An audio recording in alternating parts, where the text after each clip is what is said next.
Good morning. দেখো, class 10-এর আজকে কেমিস্ট্রির প্রথম ক্লাস করাচ্ছি আমি, এবং চ্যাপ্টারের নাম হচ্ছে তড়িৎ প্রবাহ ও রাসায়নিক বিক্রিয়া। তো অ্যাকচুয়ালি এই চ্যাপ্টারের মূল বিষয়বস্তু কী বা আলোচ্য বিষয়টা কী? আলোচ্য বিষয় হচ্ছে, তো তোমরা তোমাদের প্রতিদিনের জীবনযাপনে যে সমস্ত কিছু কিছু ইলেকট্রনিক ডিভাইস দেখে থাকো, কিছু কিছু কিছু ইলেকট্রনিক ডিভাইস ইলেকট্রনিক ডিভাইস দেখে থাকো, যেমন ধরো মোবাইল, যেটা তো দেখতেই হয় সবাইকে অ্যাকচুয়ালি। তো এই মোবাইলটা অ্যাকচুয়ালি চলে কীভাবে? সো মোবাইলের ধরো একটা ব্যাটারি থাকে, ওকে। সে ব্যাটারিকে বাইরে থেকে কি করা হয়? চার্জ করা হয়। সে ব্যাটারিটা ফোনেই কি থাকে? ইনবিল্ট থাকে, ফোনের ভেতরেই ব্যাটারিটা থাকে, ঠিক আছে। সে ব্যাটারি থেকে তখন কি চলে? ফোনটা চলে, এই ফোনটা তখন চলে। তো ব্যাটারিকে আগে আমি চার্জ করলাম, সেই চার্জটাকে, সেই ইলেকট্রিসিটিটাকে ব্যাটারি কী করলো? নিজের মধ্যে ধরে রাখলো, তারপর তখন ফোনকে সেটা চালাতে সাহায্য করছে। এই যে ব্যাটারি নিজের মধ্যে যে চার্জটাকে ধরে রাখছে, নিশ্চয়ই এমনি এমনি রাখছে না। কেন ব্যাটারির পরিবর্তে অন্য কিছু দেওয়া হয় না কেন? বা এমনও তো হতো, দেখা যাচ্ছে ডাইরেক্ট ইলেকট্রিসিটি দিয়ে ফোন চালানো যেত, যেমন আমরা চালাই প্রতিদিনের জীবনে ফ্যান, লাইট, টিভি, ফ্রিজ वगैरह वगैरह। তাহলে এরকম কেন হলো না যে ডাইরেক্টলি আমি চার্জ দিয়ে ফোন চালাচ্ছি? ব্যাটারির কোনো ভূমিকা এখানে কেন রাখা হয়নি? এরকম কেন হলো না? ব্যাটারিটাকে কেন রাখা হয়েছে? ওই পাওয়ার কনজিউমিং বেশি হবে, বিদ্যুৎ বেশি খরচ হবে তাই। আর ব্যাটারিটাকে রাখা বেশিটা সহজ, যাতে করে আমরা আগের বিদ্যুৎটাকে ব্যাটারিতে ধরে রাখতে পারি এবং সেটাকে ফোনের জন্য খরচ করতে পারি। তো ব্যাটারিতে এমন কি হচ্ছে যার জন্য ওই বিদ্যুৎটা বা ওই ইলেকট্রিসিটিটা ফোন পাচ্ছে? এই প্রশ্নটা যদি করি, ব্যাটারিতে এমন কি হচ্ছে যার জন্য ফোন ব্যাটারি থেকে বিদ্যুৎটা ইনস্ট্যান্টলি পাচ্ছে? তো প্রশ্নের উত্তর হচ্ছে কেমিক্যাল রিয়াকশন, রাসায়নিক বিক্রিয়া। তো উত্তর হচ্ছে কি? Chemical reaction. এখন সেই কেমিক্যাল রিয়াকশনগুলোতে এমন কিছু রিয়াকশন হচ্ছে যার জন্য ইলেকট্রিসিটি জেনারেট করছে। সেই কেমিক্যাল রিয়াকশন থেকে কি উৎপন্ন হচ্ছে? তড়িৎ উৎপন্ন হচ্ছে, তড়িৎ প্রবাহ সৃষ্টি হচ্ছে, যার জন্য আমার ফোনটা চলছে, তাই না? সেই কেমিক্যাল রিয়াকশনের রেটটা, মানে কেমিক্যাল রিয়াকশনের হার, এই বিক্রিয়ার হারটি যখন বিক্রিয়ার হার বিক্রিয়ার হার যখন কমতে থাকে, তখন কি হয়? তড়িৎ প্রবাহটাও কমে যায়। তখন আমরা বলি না যে ফোনের ব্যাটারি আমার খারাপ হয়ে গেছে। ফোনের ব্যাটারি আমি কি বলি? খারাপ হয়ে গেছে, আমার ব্যাটারি এবার নষ্ট হতে চলেছে। তার কারণ কি? ব্যাটারির যে কেমিক্যাল কম্পোজিশনটা আছে, ব্যাটারির যে রাসায়নিক উপাদানগুলি রয়েছে, সেই রাসায়নিক উপাদানগুলি আস্তে আস্তে নষ্ট হচ্ছে। তার মানে ওই রাসায়নিক উপাদানগুলির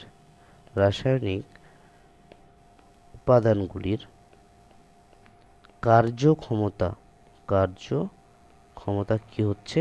হ্রাস পাচ্ছে। যদি কার্যক্ষমতা হ্রাস পায়, তাহলে ব্যাটারিটাও আস্তে আস্তে কী হয়ে যাবে? নষ্ট হয়ে যাবে। তার মানে ব্যাটারি থেকে ফোন চালানোর জন্য যে তড়িৎ প্রবাহ প্রয়োজন বা তড়িৎ প্রবাহ দরকার আমার, সেই তড়িৎ প্রবাহটা কিন্তু আমি আর পাচ্ছি না। সেই ইলেকট্রিসিটিটা তখন আমরা আর পাবো না। কখন পাবো না? যদি ব্যাটারির রাসায়নিক উপাদানগুলির কার্যক্ষমতা হ্রাস পেয়ে যায়। তার মানে অ্যাকচুয়ালি ঘটনাটা কি ঘটছে? যে বাইরে থেকে তড়িৎ প্রবাহ দেওয়া হচ্ছে, যেটা ব্যাটারি নিজের মধ্যে স্টোর করে রাখছে। এটা হচ্ছে ব্যাটারি। ব্যাটারি কি করছে? নিজের মধ্যে স্টোর করে রাখছে, জমা রাখছে। আর সেই জমা রাখা কেমিক্যাল এনার্জিটা আবার চেঞ্জ হচ্ছে কিসে? তড়িৎ শক্তিতে। কিসে চেঞ্জ হচ্ছে? তড়িৎ শক্তিতে। সেই তড়িৎ শক্তিটা কাজে লাগাচ্ছে কে? ফোন। ব্যাপারটা বোঝা গেছে তাহলে? তার মানে আগে ঘটছে তোমার রাসায়নিক বিক্রিয়া, আগে ঘটছে কি রাসায়নিক বিক্রিয়া, আর সেই রাসায়নিক বিক্রিয়া থেকে উৎপন্ন হচ্ছে কি তড়িৎ প্রবাহ, তড়িৎ প্রবাহ বা তড়িৎ শক্তি, যেটাকে আমরা বলি কি কেমিক্যাল এনার্জি। জাস্ট এখানে এনার্জির কনজারভেশন হচ্ছে, শক্তির নিত্যতা সূত্র অ্যাপ্লাই হচ্ছে, জাস্ট এনার্জিটা চেঞ্জ হচ্ছে from chemical energy to electrical energy. ব্যাপারটা বোঝা গেছে এখন? তো এই ধরনের জিনিসগুলো করতে থাকে। আবার এমনও হতে পারে যে কেমিক্যাল এনার্জির জন্য, সরি কেমিক্যাল এনার্জি বলাটা ভুল হবে, এটা কেমিক্যাল এনার্জি নয়, এটা হচ্ছে electrical energy, electrical energy, electrical energy. আবার এরকম হতে পারে যে ইলেকট্রিসিটি দিচ্ছি, যার দরুন ধরো রাসায়নিক বিক্রিয়া ঘটছে। ব্যাটারিতে গিয়ে দেখছি যে আগে থেকে রাসায়নিক বিক্রিয়া ঘটছে, যেটা তড়িৎ প্রবাহ সৃষ্টি করছে, মানে ফোন চালাচ্ছে। আবার এমনও হতে পারে যে তড়িৎ প্রবাহ হচ্ছে, যার ফলে রাসায়নিক বিক্রিয়া ঘটছে। যেমন ধরো জলের তড়িৎ বিশ্লেষণ যদি আমরা করি, আমরা সাধারণত কি জানি যে জল হাইড্রোজেন আর অক্সিজেন নিয়ে তৈরি। এমন কিছু পদ্ধতি রয়েছে যেখানে জলটাকে আমরা ভাঙতে পারি, জলটাকে আমরা কি করতে পারি, ভাঙতে পারি, ভেঙে কিছু কী কী উৎপন্ন করতে পারি, হাইড্রোজেন অ্যান্ড অক্সিজেন। তার মানে এই যে এটা করার জন্য, এটা কি একটা রাসায়নিক বিক্রিয়া ঘটছে, তাহলে এই রাসায়নিক বিক্রিয়া ঘটাতে গেলে আমাকে কি দরকার, তড়িৎ প্রবাহ দরকার। কি দরকার, তড়িৎ প্রবাহ। আর তড়িৎ প্রবাহ মানে কি, তড়িৎ শক্তি, মানে ইলেকট্রিক্যাল এনার্জি, ইলেকট্রিক্যাল এনার্জি দরকার। আর সেই ইলেকট্রিক্যাল এনার্জিটা কি করছে, রাসায়নিক টোটাল রাসায়নিক বিক্রিয়াটাকে ঘটাচ্ছে, যেটাকে আমরা বলছি রাসায়নিক শক্তিতে রূপান্তর ঘটছে, রাসায়নিক শক্তিতে রূপান্তর ঘটছে। তাহলে আমরা কি দেখলাম যে কোনো কোনো ক্ষেত্রে কি হয়, রাসায়নিক শক্তি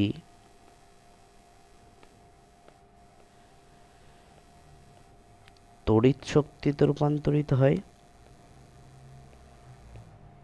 আবার কি হচ্ছে, কোনো কোনো ক্ষেত্রে তড়িৎ শক্তি রাসায়নিক শক্তিতে রূপান্তরিত হচ্ছে।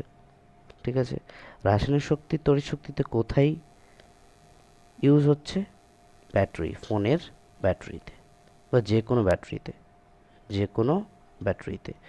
আর তড়িৎ শক্তি রাসায়নিক শক্তিতে কোথায় রূপান্তরিত হচ্ছে, ভোল্টামিটার, যেটাকে আমরা বলি ভোল্টামিটার। ভোল্টামিটার মানে তড়িৎ বিশ্লেষণ যে পাত্রে করা হয় সেটাকে আমরা ভোল্টামিটার বলি। ভোল্টমিটার নয় কিন্তু, ভোল্টমিটার হচ্ছে বিভব প্রভেদ মাপার যন্ত্র। আর ভোল্টামিটার কি, যে যে পাত্রে তড়িৎ বিশ্লেষণ করা হচ্ছে, যেখানে জলটাকে ভেঙে আমি H2 আর O2-তে কনভার্ট করছি। তাহলে ঘটনা দুটো ঘটছে, দুটো ঘটতে পারে, যে রাসায়নিক শক্তি তড়িৎ শক্তিতে রূপান্তরিত হতে পারে, আবার তড়িৎ শক্তিটা রাসায়নিক শক্তিতে রূপান্তরিত হতে পারে। তোমাদের রাসায়নিক শক্তি তড়িৎ শক্তিতে রূপান্তরিত হওয়ার যে প্রসেসটা, এই পার্টটা, ফার্স্ট পার্টটা নেই তোমাদের সিলেবাসে। তোমাদের সিলেবাসে কি রয়েছে, তড়িৎ শক্তির রূপান্তর রয়েছে টু রাসায়নিক শক্তি, মানে আগে ইলেকট্রিসিটি দেব, তারপর কেমিক্যাল রিয়াকশন হবে। সেই কেমিক্যাল রিয়াকশনের ফলে তড়িৎ উৎপন্ন হচ্ছে কি হচ্ছে না, দ্যাট ডাজন্ট ম্যাটার, সেটা নির্ভর করছে না, সেটা কিছুই না এখানে, তার আলোচনা নয়। আমি শুধু আলোচনা করব কি, তড়িৎ শক্তিটা কিভাবে রাসায়নিক শক্তিতে রূপান্তরিত হচ্ছে, আর সেই রূপান্তরের জন্য কি কি ঘটনা ঘটছে, সেগুলো আমরা এই চ্যাপ্টারে আলোচনা করব। তাহলে এই চ্যাপ্টারে কিছু বেসিক ডেফিনেশন রয়েছে, কিছু ইনফরমেশন রয়েছে, সেগুলো একটুখানি আমরা, ইনফরমেশন রয়েছে বা ডেফিনেশন রয়েছে, সেগুলো আমরা একটুখানি জানব।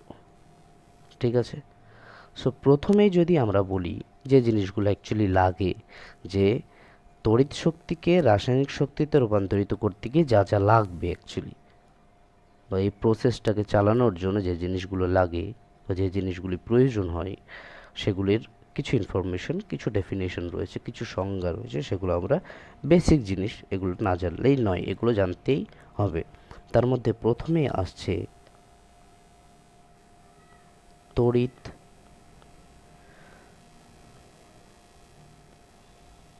বিশ্লেষ্য, যেটাকে আমরা বলি, একটু ইংরেজি টার্মগুলোও দেখবে, ইলেকট্রোলাইটস। তড়িৎ বিশ্লেষ্য কী জিনিস? দেখো, কথার মধ্যেই রয়েছে তড়িৎ আর বিশ্লেষ্য, মানে কারেন্ট দেব, কারেন্ট দেওয়ার পর কি হয়ে যাবে? বিশ্লেষিত হয়ে যাবে, মানে ইলেকট্রিসিটি দিলে সেটা ভাঙবে। ধরো এ বি একটা কম্পাউন্ড, একটা যৌগ, যেখানে আমি কি দিলাম? এখানে আমি ইলেকট্রিসিটি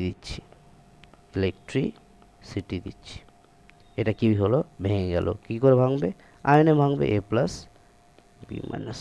দেখা যাচ্ছে এটা একটা আয়নিক কম্পাউন্ড, কেমিক্যাল বন্ডিং হয়ে গেছে, মানে এটা হচ্ছে একটা আয়নিক কম্পাউন্ড, একটা আয়নীয় যৌগ, যেটা ইলেকট্রিসিটি দিলেই আয়নে পড়ে যাচ্ছে। তো তড়িৎ বিশ্লেষের কাজ এরকম, যে তড়িৎ দেব আর বিশ্লেষিত হবে, ডিসোসিয়েট হবে, ডিসোসিয়েট হবে, dissociates into two ions or many ions, ঠিক আছে, টু or more ions।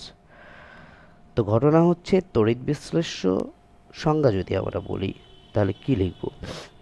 তাহলে হচ্ছে যে যে সমস্ত রাসায়নিক যৌগে, যে সমস্ত রাসায়নিক যৌগ, যে সমস্ত রাসায়নিক যৌগ তড়িৎ পরিবহনের মাধ্যমে, তড়িৎ প্রবাহের মাধ্যমে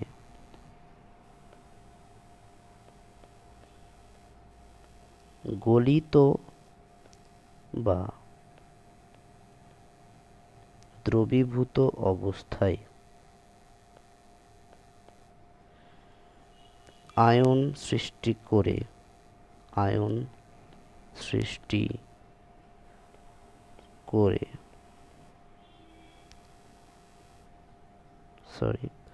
নতুন ধর্মবিশিষ্ট, নতুন ধর্মবিশিষ্ট অন্য যৌগ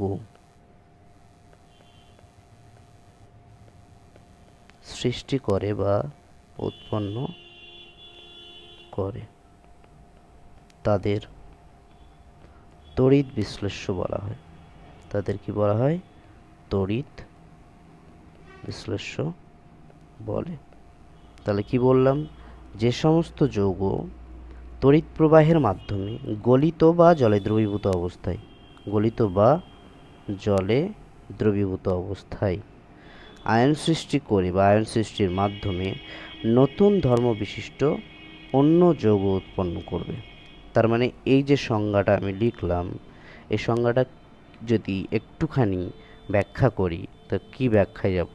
বলছে যে সমস্ত যৌগ। এবার আমি আবার এ বিতে যাই। ধরো এ বি একটা যৌগ, যে যৌগটা কী অবস্থায় আছে? কঠিন অবস্থায় আছে, সলিড অবস্থায় রয়েছে। সলিড অবস্থায় কোনো যৌগ কিন্তু তড়িৎ পরিবহন করতে পারবে না, তড়িৎ পরিবহন করা সম্ভব নয়, তড়িৎ পরিবহন সম্ভব নয় সলিড অবস্থায়। এটা যদি তড়িৎ পরিবহন করতে চাই, তাহলে হয় একে গলাতে হবে, মানে গলিত অবস্থায়, বা কী করতে হবে? জলে দ্রবীভূত করতে হবে। জলে কি করতে হবে? দ্রবীভূত করতে হবে। যেমন ধরো NaCl, যদি আমরা উদাহরণ দিই, NaCl কঠিন অবস্থায়, এটা যখন কঠিন থাকবে, এটার ইলেকট্রিসিটি কিন্তু হবে না, ইলেকট্রিসিটি পরিবহন করতে পারবে না।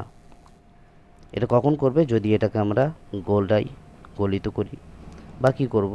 এটা যদি জলীয় দ্রবণ তৈরি করি, জলীয় দ্রবণ, ধরো স্যালাইন তৈরি করব, লবণ জল তৈরি করলাম, তখন এটা কি হবে? দুটো আয়নে ভেঙে যাবে, Na প্লাস, আর কি উৎপন্ন হবে? Cl minus. তাহলে কি বললাম?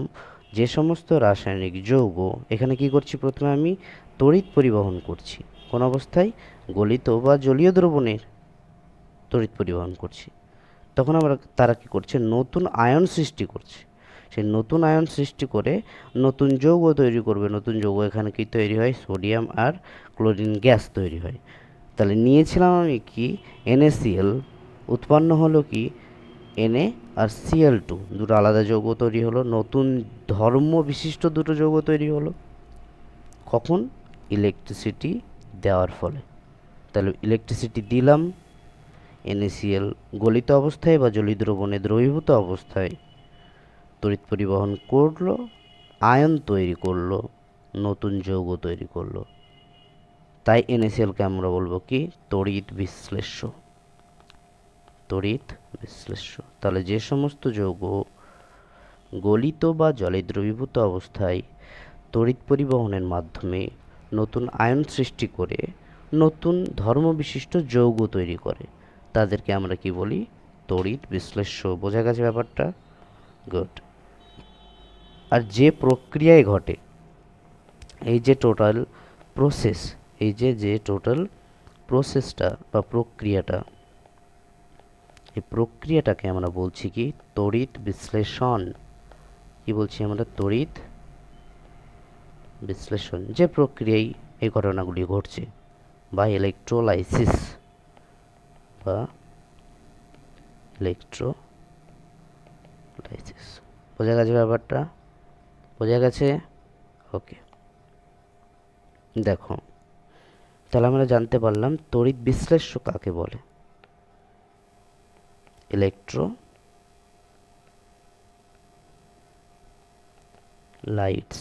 বা তড়িৎ বিশ্লেষ্য।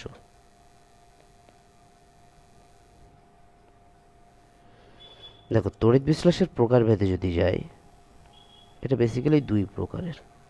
একটা হচ্ছে তীব্র তড়িৎ বিশ্লেষ্য, তীব্র তড়িৎ বিশ্লেষ্য। আর একটা হচ্ছে কি? মৃদু তড়িৎ বিশ্লেষ্য। তীব্র তড়িৎ বিশ্লেষ্য মানে কি? এটি 100%ই বিশ্লেষিত হতে পারবে। মানে যদি আমি 1 গ্রাম নিই, তাহলে পুরোপুরি 1 গ্রামই বিশ্লেষিত হয়ে যাবে। ঠিক আছে? অ্যাজ ফর এক্সাম্পল, আমি তীব্র তড়িৎ বিশ্লেষ্য মানে কি? এটা মোট পরিমাণের পুরোটাই, মোট পরিমাণের, মোট যতটা আমি নেব, মোট পরিমাণের 100%ই বিশ্লেষিত হয়, বিশ্লেষিত হয়। ঠিক আছে? এটা কি? মোট পরিমাণের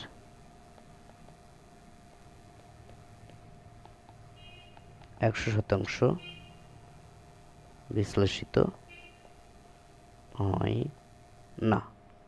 ঠিক আছে? তো এই যে বিশ্লেষিত হওয়ার মানে মোট শতাংশের যতটা বিশ্লেষিত হবে, সেটাকে আমরা কি বলি? আলফা, যেটাকে বলে ডিগ্রি অফ ডিসোসিয়েশন, ইংরেজিতে বলা হয় অ্যাকচুয়ালি এটাকে, যে কতটা ডিসোসিয়েট হচ্ছে। ধরো আমি নিলাম 1 গ্রাম, ভেঙে গেছে পুরোপুরি 1 গ্রাম, তাহলে পার্সেন্টেজ কত? 100%। ধরো আমি নিয়েছি 1 গ্রাম, ভেঙেছে কত? 1 গ্রাম। তার মানে 1 গ্রামের মধ্যে 1 গ্রাম ভেঙেছে, তাহলে 100-র মধ্যে কত? 100%। তো এটাকে আমরা বলি কি? আলফা। আলফা মানে হচ্ছে degree of dissociation, degree of dissociation. আয়নায়ন মাত্রা। কি বলি বাংলায়? আয়নায়ন মাত্রা, আয়নায়ন মাত্রা, যেটাকে আমরা আলফা বলি। তার মানে তীব্র তড়িৎ বিশ্লেষণের জন্য আলফার ভ্যালু কত? 100%, যদি পার্সেন্টেজে বলি। আর সংখ্যায় যদি বলি, তাহলে হচ্ছে 1। যদি সংখ্যায় বলা হয়, সাংখ্যগত মান হচ্ছে 1, আর শতাংশগত মান হচ্ছে কত? 100%। মৃদু তড়িৎ বিশ্লেষণের ক্ষেত্রে কি বলা হয়? 100% বিশ্লেষিত হয় না। যদি আমরা 1 গ্রাম নিই, যদি আমরা 1 গ্রাম নিলাম ধরো মৃদু তড়িৎ বিশ্লেষ্য, তাহলে সেটা দেখাচ্ছে 0.5 গ্রাম ভাঙছে, বা তার কম। মানে 1 গ্রাম ভাঙবে না, পুরোটাই ভাঙবে না। ঠিক আছে? এর আলফার ভ্যালুটা 5% হয়। মানে যদি আমরা 1 গ্রাম নিই, তো 1 গ্রামের 5% কত হবে? 1 গ্রামের 5%, 1 গ্রাম ইন্টু 5/100, 5 বাই কত? 100, তাহলে 5/100 0.5,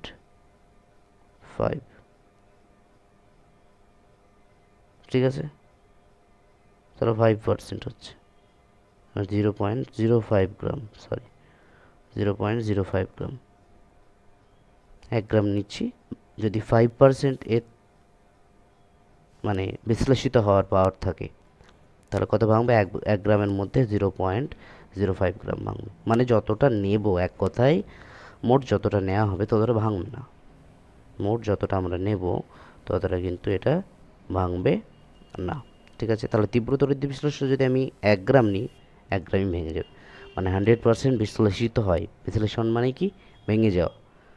আর মৃদু তড়িৎ বিশ্লেষণ 100% হয় না, 99% পর্যন্ত, মানে এর ভ্যালুটা 0 থেকে 99 পর্যন্ত হতে পারে।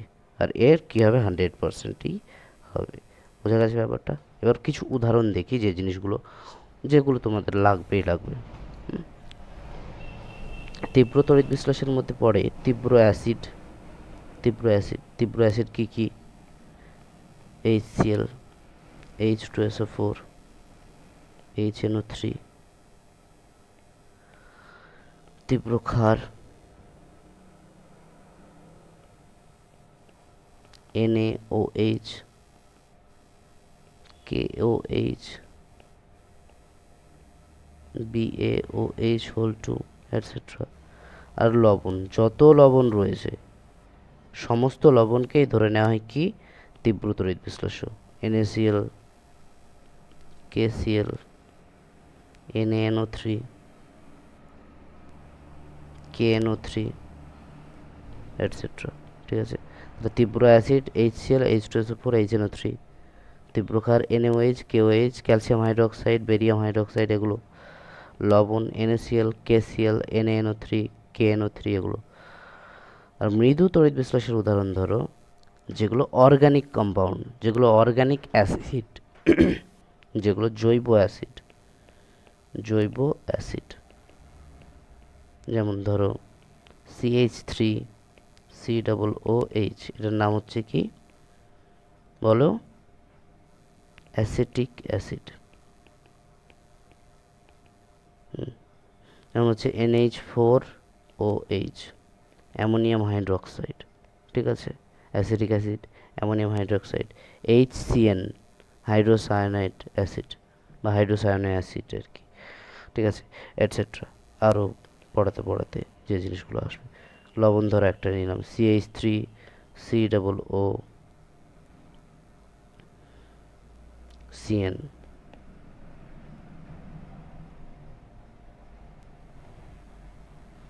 সরি Na ধরো, CH3COONA, ঠিক আছে? তো বেসিক্যালি মনে রাখবে CH3COOH, NH4OH, HCN, এই সমস্ত মনে রাখো, যে এগুলো জৈব অ্যাসিড। যেমন হচ্ছে কি অ্যাসিটিক অ্যাসিড, একটা জৈব অ্যাসিড। তো এটি হচ্ছে কি একটি মৃদু তড়িৎ বিশ্লেষ্য। এদের বিশ্লেষণ পুরোপুরি হবে না, এদের আলফার ভ্যালু 100-র কম, মানে এদের সাংখ্যগত মান 1-এর কম হবে, ঠিক আছে? এদের সাংখ্যগত মান <1, কিন্তু 0-র চেয়ে কি বেশি, ঠিক আছে? আর এদের আলফার মান কত? 1। তীব্র তড়িৎ বিশ্লেষণের জন্য আলফার মান পুরোপুরি 1, মৃদু তড়িৎ বিশ্লেষণের জন্য আলফার মান 0 থেকে 1-এর মধ্যে। উদাহরণ এগুলো দিলাম, ঠিক আছে? মনে রাখবে। বেশ, এরপর আমরা যাচ্ছি তড়িৎদ্বার। তড়িৎদ্বার, তো প্রথমে আমি বললাম কি তড়িৎ দেব, যার ফলে কি হবে? বিক্রিয়া ঘটবে, রাসায়নিক বিক্রিয়া, রাসায়নিক পরিবর্তন ঘটবে, ঠিক আছে? তড়িৎদ্বার জিনিসটা কি বলছে? একটা পুরো সিস্টেম থাকে। ধরো এরকম একটা পাত্র নেওয়া হয়, এরকম একটা পাত্র নেওয়া হয়, যে পাত্রে দুটো ধাতব দণ্ড রাখা হয়। এটা একটা ধাতব দণ্ড, এটা একটা ধাতব দণ্ড, ঠিক আছে? এটা হচ্ছে কি ধাতব দণ্ড, ধাতব দণ্ড, এই দুটোই। আর এই পাত্রের গলিত অবস্থায় বা জলীয় দ্রবণে দ্রবীভূত অবস্থায় কি থাকে? তড়িৎ বিশ্লেষ্য পদার্থ থাকে, তড়িৎ বিশ্লেষ্য থাকে। এখন এই যে দুই ধাতব দ্বন্দ্ব দুটি নিয়েছি, এটাকে কি করব, আমরা একটা ব্যাটারির পজিটিভ প্রান্তের সাথে লাগাবো আর একটাকে ব্যাটারির নেগেটিভ প্রান্তের সাথে লাগাবো। তাহলে যদি পজিটিভ প্রান্তের সাথে যাকে লাগাই তার নাম আমরা বলি অ্যানোড, তার নাম আমরা বলি কি? অ্যানোড। আর নেগেটিভ প্রান্তের সাথে যাকে লাগাই তার নাম আমরা বলি ক্যাথোড। তার মানে অ্যানোড আর ক্যাথোডের ডেফিনেশন যদি বলি, ডেফিনেশনে কিন্তু বললে এটা হবে না, যদি বলি অ্যানোড কাকে বলে। তো এই যে দুটো আমি বলছি, পরে ওই বিষয়ে যাচ্ছি। এই যে দুটো ধাতব দণ্ড, যে ধাতব দণ্ডকে ব্যাটারির সাথে যুক্ত করা হয়, মানে এখানে ডিসি কারেন্ট দেওয়া হবে। কি কারেন্ট? ডিসি। যদি তোমাদের ইলেকট্রিসিটি পড়ানো হয়ে গিয়ে থাকে, সেখানে কারেন্টের দুটো প্রকারভেদ আছে, একটা হচ্ছে এসি কারেন্ট আর একটা হচ্ছে কি ডিসি কারেন্ট। ওকে, এসি কারেন্ট মানে আমাদের এই যে আমাদের আর কি ডোমেস্টিক যে সমস্ত কাজে ব্যবহার করা হয় এই কারেন্টগুলোই, ফ্যান, টিভি, ফ্যান, ফ্রিজ যা চলে সব অল্টারনেটিভ কারেন্ট, পরবর্তী প্রবাহ। আর ডিসি কারেন্ট ডাইরেক্ট কারেন্ট, যেগুলো আমরা ব্যাটারি থেকে পাই, যেগুলো আমরা all type of battery carry DC current. Okay, তো যাই হোক, তো দুটো ধাতব দণ্ড নেওয়া হয়, সেই ধাতব দণ্ড দুটিকে একটাকে ব্যাটারির পজিটিভ প্রান্তের সাথে, ব্যাটারির ধনাত্মক প্রান্তের সাথে যুক্ত করা হয়, একটাকে ব্যাটারির ঋণাত্মক প্রান্তের সাথে যুক্ত করা হয়। তো কোইন্সিডেন্টলি যাকে ধনাত্মক প্রান্তের সাথে যুক্ত করা হয় তাকে আমরা বলি অ্যানোড, আর যাকে ঋণাত্মক প্রান্তের সাথে যুক্ত করা হয় তাকে বলি ক্যাথোড। তার মানে কিন্তু এটা অ্যানোড ক্যাথোডের ডেফিনেশন না, ঠিক আছে? বোঝা গেছে? তো এই যে দুটো ধাতব দণ্ড, এই ধাতব দণ্ড দুটোকে আমরা কি বলি? তড়িৎদ্বার। কি বলি? তড়িৎদ্বার। তড়িৎ এর মাধ্যমেই ফ্লো হচ্ছে, এই যে তড়িৎ এর মাধ্যমেই ফ্লো হচ্ছে, এর মাধ্যমেই তড়িৎ ফ্লোটা হয়, দিয়ে সলিউশনে চলে যায়, এবং এদিক থেকে এদিকে আসে। ঠিক আছে, ঘটনা এরকম ঘটে, তড়িৎ এর মাধ্যমেই প্রবাহিত হয়, ফ্লো হয়, এদিক থেকে নামে, এদিক থেকে নামে, যাই হোক যেরকমভাবে তড়িৎ প্রবাহিত হয় আর কি, সেভাবে তড়িৎ প্রবাহিত হয়ে এরাই তড়িৎ প্রবাহন করে। যে ধাতব দ্বন্দ্ব দুটো নেওয়া হয় এদেরকে আমরা কি বলি? তড়িৎদ্বার। তো তড়িৎদ্বারের সংজ্ঞা, তড়িৎদ্বার দুই ধরনের হয়, আমি যাই চলে তাহলে তড়িৎদ্বারের প্রকারভেদে। তড়িৎদ্বার দুই ধরনের, একটা আমরা কি পেলাম? অ্যানোড, একটাকে কি পাচ্ছি আমরা? অ্যানোড, আর একটাকে আমরা পাচ্ছি ক্যাথোড। ঠিক আছে, তো অ্যানোড সংজ্ঞা কী দেবো? অ্যানোডের সংজ্ঞা আমরা কী দেব? এখানে আবার বলে দিও না যে অ্যানোড মানে হচ্ছে যারা ব্যাটারির ধনাত্মক প্রান্তের সাথে যুক্ত থাকে, এটা কিন্তু ভুল। অ্যানোড হচ্ছে যে তড়িৎদ্বারে, যে তড়িৎদ্বারে জারণ বিক্রিয়া ঘটে, যে তড়িৎদ্বারে জারণ বিক্রিয়া ঘটে, এটা হচ্ছে অ্যানোডের কারেক্ট ডেফিনেশন। যে তড়িৎদ্বারে জারণ বিক্রিয়া ঘটবে তাকে আমরা অ্যানোড বলবো, আর যে তড়িৎদ্বারে বিজারণ বিক্রিয়া ঘটবে, কি ঘটবে? বিজারণ বিক্রিয়া, তাকে আমরা বলবো ক্যাথোড। ঠিক আছে, যেখানে জারণ বিক্রিয়া ঘটবে তাকে আমরা বলবো অ্যানোড, যেখানে বিজারণ বিক্রিয়া ঘটবে তাকে আমরা বলবো ক্যাথোড। জারণ বিক্রিয়া মানে ইলেকট্রন বর্জন করে, ইলেকট্রন বর্জন প্রক্রিয়া, যে প্রক্রিয়ায় যেভাবে ইলেকট্রনটাকে বর্জন করে। আর বিজারণ মানে হচ্ছে কি ইলেকট্রন, আর যে প্রক্রিয়া ইলেকট্রন গ্রহণ করে, তাহলে ইলেকট্রন গ্রহণ প্রক্রিয়া। বিজারণ বিক্রিয়া মানে হচ্ছে ইলেকট্রন গ্রহণ প্রক্রিয়া, আর জারণ বিক্রিয়া মানে হচ্ছে ইলেকট্রন বর্জন প্রক্রিয়া। ঠিক আছে, কীরকম? যদি ধরো এ একটা কিছু, একটা মেটাল বা একটা অ্যাটম, অ্যাটমটা কী করে? ইলেকট্রন বর্জন করে দেয়। ইলেকট্রন বর্জন করলে ধনাত্মক আয়ন তৈরি করবে, তাই না? ইলেকট্রন ছেড়ে দিলে কি তৈরি করবে? ইলেকট্রনের ঘাটতি থাকবে, তার মানে পজিটিভ আয়ন তৈরি করবে, আর ইলেকট্রনটাও ছেড়ে দেয়। কখনো এরকমভাবে লিখবে না এ মাইনাস ই দিয়ে এ প্লাস, এরকম লিখবে না। ঠিক আছে, এই ধরনের লেখাটা ভুল। সবসময় লিখবে কি ইলেকট্রনকে ডান দিকে যোগ করবে জারণ বিক্রিয়ার ক্ষেত্রে। ঠিক আছে, তো এ একটা পরমাণু, যে পরমাণুটা ইলেকট্রন বর্জন করে কিসে? এ প্লাসে পরিণত হয়েছে। তার মানে এই যে টোটাল প্রসেসটা, যে প্রসেসটায় ইলেকট্রন ছেড়েছে, এই টোটাল বিক্রিয়াটাকে আমরা বলবো কি জারণ। এই বিক্রিয়া যেখানে ঘটবে সেটাকে আমরা বলবো কি অ্যানোড। ঠিক আছে। আর বিজারণ বিক্রিয়া কি, ধরো এ ইলেকট্রন গ্রহণ করলো, দিয়ে কী তৈরি করলো, এ মাইনাস। এই যে টোটাল প্রক্রিয়া, এই প্রক্রিয়াটাকে আমরা বলবো বিজারণ। ঠিক আছে। আর এটা যেখানে ঘটবে সেটা হচ্ছে কি ক্যাথোড। বোঝা গেছে। বাট সাবসিকুয়েন্টলি অ্যানোডকে পজিটিভ প্রান্তের সাথে যুক্ত করা হয় ব্যাটারির, আর ক্যাথোডকে নেগেটিভ প্রান্তের সাথে যুক্ত করা হয়। তাহলে আমরা কি শিখলাম, তড়িৎ বিশ্লেষ্য কাকে বলে, তড়িৎ বিশ্লেষণ কাকে বলে, তড়িৎদ্বার কি কি, অ্যানোড আর ক্যাথোড। অ্যানোডকে ব্যাটারির ধনাত্মক প্রান্তের সাথে যুক্ত করছি, ক্যাথোডকে ব্যাটারির ঋণাত্মক প্রান্তের সাথে আমরা যুক্ত করছি। আর দুটো জিনিস থাকে যেটাকে আমরা বলি আয়ন। ওই যে তড়িৎ বিশ্লেষণ বললাম ইলেকট্রোলাইট, ইলেকট্রোলাইট। তাই ইলেকট্রোলাইটের তড়িৎ পরিবহনের ফলে আয়ন তৈরি করছে। কি তৈরি করছে, আয়ন তৈরি করছে। সে আয়ন কি, পজিটিভ আয়ন মানে ক্যাটায়ন হতে পারে, পজিটিভ আয়ন, বা অ্যানায়ন হতে পারে, নেগেটিভ আয়ন। ঠিক আছে, পজিটিভ আয়ন বা নেগেটিভ আয়ন হতে পারে। যদি পজিটিভ আয়ন হয় আর নেগেটিভ আয়ন হয় তাহলে কোথায় কী হবে, দেখো NaCl নিলাম। NaCl কি একটা তড়িৎ বিশ্লেষ্য, তীব্র তড়িৎ বিশ্লেষ্য, তীব্র তড়িৎ বিশ্লেষ্য।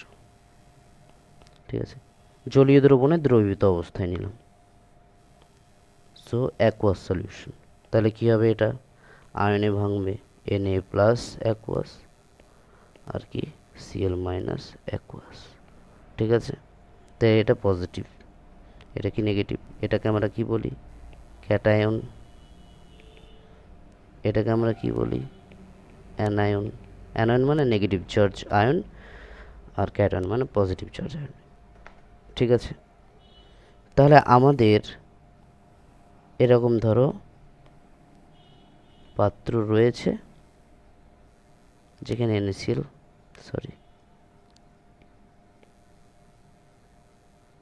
যেখানে NaCl আছে অ্যাকচুয়ালি। ঠিক আছে, এই পাত্রে NaCl রয়েছে,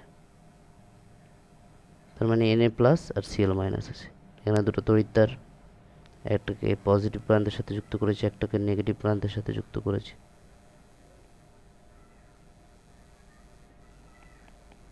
ঠিক আছে, এটা নেগেটিভ, এটা ক্যাথোড, আর এটা অ্যানোড, তাই তো। তার মানে এটা পজিটিভ, এটা কি পজিটিভ প্রান্তের, এটা পজিটিভ তড়িৎদ্বার, এটা নেগেটিভ তড়িৎদ্বার, এটা হচ্ছে নেগেটিভ তড়িৎদ্বার। তাহলে কোন আয়নটা কোন দিকে যাবে, তাহলে পজিটিভ আয়নটা নেগেটিভের দিকে যাবে, তাই না। এই যে পজিটিভ আয়নটা এটা নেগেটিভের দিকে যাবে, Na প্লাসটা ক্যাটায়নটা নেগেটিভের দিকে যাবে, আর অ্যানায়ন যেটা সেটা পজিটিভের দিকে যাবে, তাই না। এরকমই তো হবে, তো পজিটিভ তো আর পজিটিভের দিকে যাবে না, যাবে কি, ভালো করে ভাবো। তাহলে ঘটনা কি ঘটছে, পজিটিভ আয়নটা নেগেটিভ তড়িৎদ্বারের দিকে যাবে। তাহলে এখানে লিখি ক্যাটায়নটা কোন দিকে যাবে, ক্যাটায়নটা যাচ্ছে ক্যাথোডের দিকে, নেগেটিভ তড়িৎদ্বার। ক্যাটায়ন যাচ্ছে কোথায়, ক্যাথোডে, আর অ্যানায়ন যাচ্ছে কোথায়, অ্যানোডে। ক্যাটায়ন যাচ্ছে ক্যাথোডে আর অ্যানায়ন যাচ্ছে অ্যানোডে। ঘটনা বোঝা গেল যে তড়িৎ বিশ্লেষ্য যখন আয়ন তৈরি করছে, সেই আয়ন দুটোর মধ্যে ক্যাটায়ন যাচ্ছে ক্যাথোডে নেগেটিভে, ক্যাটায়নটা পজিটিভ আয়ন যাবে কোথায়, নেগেটিভে, নেগেটিভ তড়িৎদ্বারে। ঠিক আছে, আর অ্যানায়ন হচ্ছে নেগেটিভ আয়ন যাবে ধনাত্মক তড়িৎদ্বারে বা পজিটিভ তড়িৎদ্বারে, যেটাকে আমরা বলি অ্যানোড। তাহলে এখানে ক্যাটায়ন কে রয়েছে Na প্লাস, আর অ্যানায়ন রয়েছে Na মাইনাস। এটা হচ্ছে অ্যানায়ন আর এটা ক্যাটায়ন। ওকে, তাহলে ক্যাটায়ন যদি ক্যাথোডে যায়, ক্যাটায়ন যাচ্ছে কোথায়, ক্যাথোডে। ক্যাথোডে কোন বিক্রিয়া ঘটে, একটু আগেই বললাম, বিজারণ বিক্রিয়া। ঠিক আছে, দেখো কোথায় গেল জারণ, হ্যাঁ, ক্যাথোডে বিজারণ বিক্রিয়া ঘটে, আর এখানে জারণ বিক্রিয়া ঘটে। বিজারণ বিক্রিয়া মানে কি, ইলেকট্রন গ্রহণ করা। ঠিক আছে, এটা হচ্ছে অ্যানোড। যাই হোক, তাহলে বিজারণ বিক্রিয়া, ক্যাথোডে কী হবে, বিজারণ হবে। বিজারণ মানে ইলেকট্রন গ্রহণ করা, তাই Na প্লাস অ্যাকুয়াস আয়নটি ইলেকট্রন একটা গ্রহণ করে কি তৈরি করে? Na ধাতু, সোডিয়াম ধাতু তৈরি করে। ঠিক আছে, তাহলে কি ঘটলো? বিজারণ বিক্রিয়া ঘটলো, ক্যাটায়ন গেল ক্যাথোডে, সেই ক্যাথোডে ইলেকট্রন গ্রহণ করে বিজারণ বিক্রিয়া ঘটালো, ক্যাথোডে কি উৎপন্ন হলো? সোডিয়াম। অ্যানায়ন যাচ্ছে অ্যানোডে, অ্যানোডে কী হয়? ইলেকট্রন ছেড়ে দেয়, তাই তো, ইলেকট্রন ছেড়ে দেয়, ইলেকট্রন বর্জন করার প্রবণতা বা বর্জন করার বিক্রিয়াটার নাম হচ্ছে জারণ। তো Cl প্লাস ইলেকট্রন, ইলেকট্রন বর্জন করছে মানে জারণ ঘটছে। আবার দুটো Cl বা এরকম 2Cl মাইনাস করে দাও, Cl2 করে দাও, 2 ইলেকট্রন করে দাও, এখানে 2Na প্লাস করে দাও, ব্যালেন্স করার জন্য। এটা ঘটনা এরকম ঘটে যে Cl মাইনাস ইলেকট্রন ছেড়ে দিয়ে Cl2 গ্যাস তৈরি করে, আর এখানে কি তৈরি হচ্ছে? সোডিয়াম ধাতু। তাহলে দেখো, নিয়েছিলাম আমি কি? NaCl লবণ, উৎপন্ন হলো সোডিয়াম আর Cl2 গ্যাস, অ্যানোডে Cl2 গ্যাস আর ক্যাথোডে সোডিয়াম। তাহলে কি বললাম? অ্যানোড ক্যাথোড যদি দেখি, অ্যানোড ক্যাথোড যদি দেখি আমরা, অ্যানোডটা যে তড়িৎ দ্বারে জারণ ঘটবে তাকে আমি বলবো আমরা অ্যানোড। এরকম বলবো না যাকে আমরা পজিটিভ প্রান্তে যুক্ত করি ব্যাটারি তাকে অ্যানোড বলে, এরকম কিন্তু ভুল, এই কনসেপ্টটা ভুল। অ্যানোডের সংজ্ঞা হচ্ছে যে তড়িৎ দ্বারে জারণ বিক্রিয়া ঘটে বা জারণ অর্ধ বিক্রিয়া ঘটে তাকে আমরা বলি কি? অ্যানোড। আর যে তড়িৎ দ্বারে বিজারণ অর্ধ বিক্রিয়া ঘটে তাকে আমরা বলি ক্যাথোড। জারণ বিক্রিয়া ঘটা মানে কি? ইলেকট্রন বর্জন করা। বিজারণ বিক্রিয়া ঘটা মানে ইলেকট্রন গ্রহণ করা। ঠিক আছে, অ্যানোডে অলওয়েজ যাবে কি? একটা যৌগের দুটো আয়ন থাকে, একটা থাকে ক্যাটায়ন, একটা থাকে কি? অ্যানায়ন। ঠিক আছে, ক্যাটায়নটা যাবে ক্যাথোডে আর অ্যানায়নটা যাবে কোথায়? অ্যানোডে। একটা উদাহরণ নিলাম আমি কি? NaCl, NaCl যদি ভাঙে Na প্লাস আর Cl মাইনাস আয়ন তৈরি করে, এখানে Na প্লাস মানে হচ্ছে কি? ক্যাটায়ন, পজিটিভ আয়ন, আর Cl মাইনাস হচ্ছে অ্যানায়ন, নেগেটিভ আয়ন। তাহলে ক্যাটায়ন যাচ্ছে কোথায়? ক্যাথোডে। ক্যাথোডে গেলে কি ঘটবে? বিজারণ ঘটবে। বিজারণ ঘটা মানে কি? ইলেকট্রন গ্রহণ করা। ঠিক আছে, গ্রহণ করে কি তৈরি করছে? সোডিয়াম তৈরি করছে ক্যাথোডে। আর অ্যানায়নটা যাচ্ছে অ্যানোডে, অ্যানোডে যাওয়া মানে কি? জারণ বিক্রিয়া ঘটা। আর জারণ মানে হচ্ছে কি? ইলেকট্রনকে বর্জন করা। ইলেকট্রনকে বর্জন করে ক্লোরিন গ্যাস তৈরি করছে। তাহলে ক্যাথোডে সোডিয়াম ধাতু তৈরি হলো আর অ্যানোডে ক্লোরিন গ্যাস তৈরি হলো। ঠিক আছে, সো আজকে আমরা শিখলাম কি? তড়িৎ বিশ্লেষ্য কাকে বলে, তড়িৎ বিশ্লেষ্য কয় প্রকার, অ্যানোড কাকে বলে, ক্যাথোড কাকে বলে, এবং একটা লবণের বা একটা তড়িৎ বিশ্লেষের বিক্রিয়ার উদাহরণ, আর পুরো ব্যাপারটার ধারণা বা কনসেপ্ট সবার ক্লিয়ার হয়েছে? বেশ, আশা করি খুব ভালো করে তোমরা পড়বে।